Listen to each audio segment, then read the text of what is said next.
In these video lectures, we'll review the diagnostic criteria for the different anxiety disorders that are classified in the DSM-5 and discuss the characteristics that distinguish these anxiety disorders from one another.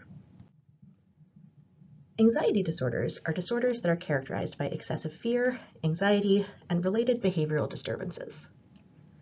Fear refers to an emotional response to a real or perceived imminent threat.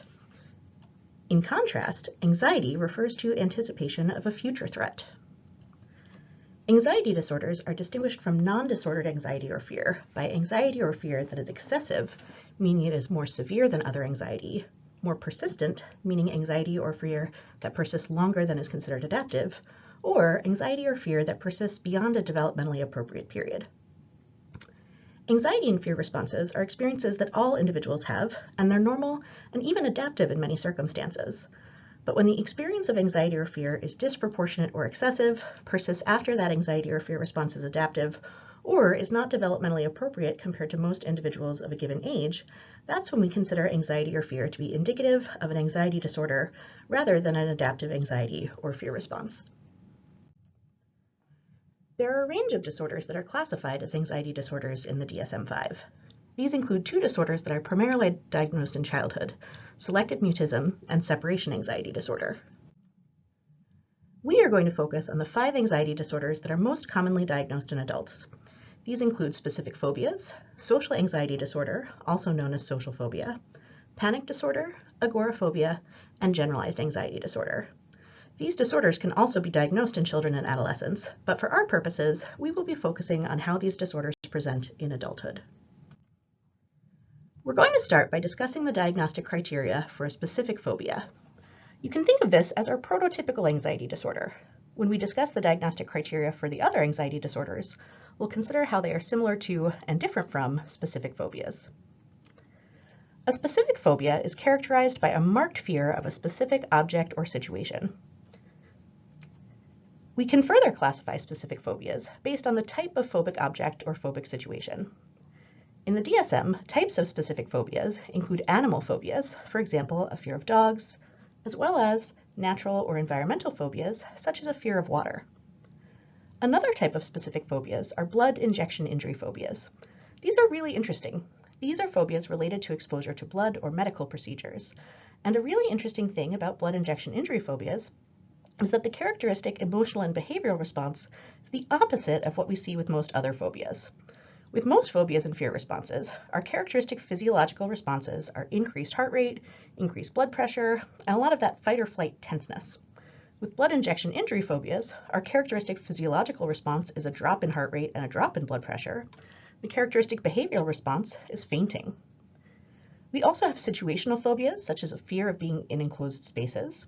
And finally, the DSM includes a catch-all category for other phobias, such as emetophobia, which is a fear of vomiting, and coulrophobia, which is a fear of clowns.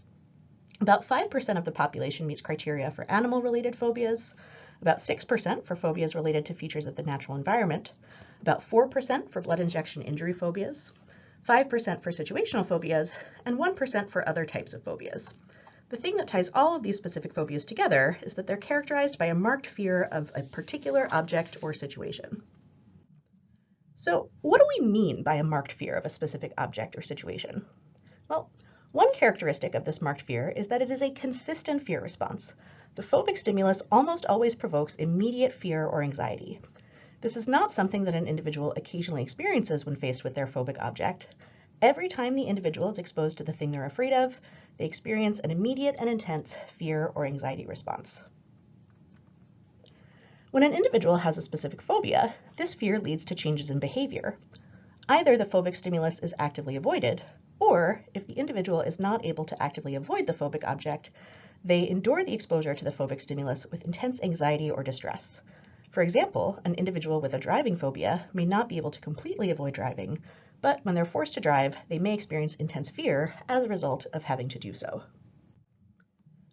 Another characteristic of this marked fear response is that the fear or anxiety that an individual experiences when exposed to their phobic object is disproportionate to the actual danger posed by the phobic object and to the sociocultural context. Many things that people have specific phobias of are associated with some degree of danger. For example, a dog could bite someone and that could cause physical harm. Snakes can be venomous. But if somebody has a very intense fear of snakes to the point that they fear going outside because they might see a snake, or they fear being exposed to a small snake that they know is safe, that's evidence of a disproportionate fear that is excessive compared to the actual level of danger posed by the phobic object. Specific phobias also have a duration criterion. Symptoms of the phobia need to be persistent. The DSM suggests they're typically present for at least 6 months. Like most disorders in the DSM, the symptoms need to be associated with significant distress or impairment. The person may be bothered by the fear or anxiety they experience, or by the behaviors that they're engaging in due to the phobia, like changing their behavior to avoid the phobic object. The symptoms may also be causing impairment in important domains of functioning.